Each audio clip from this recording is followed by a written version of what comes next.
Well, we'll see just how calm the rally monkey remains at center ice as he acknowledges the crowd. With apologies to the great Paul Griss, one of our television comrades.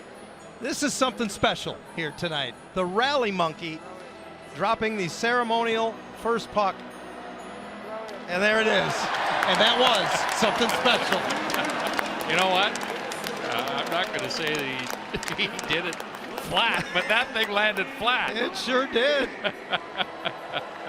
And that has the crowd energized early on as the Ducks and Red Wings are set to get together for the first time this season. Sweater switch night.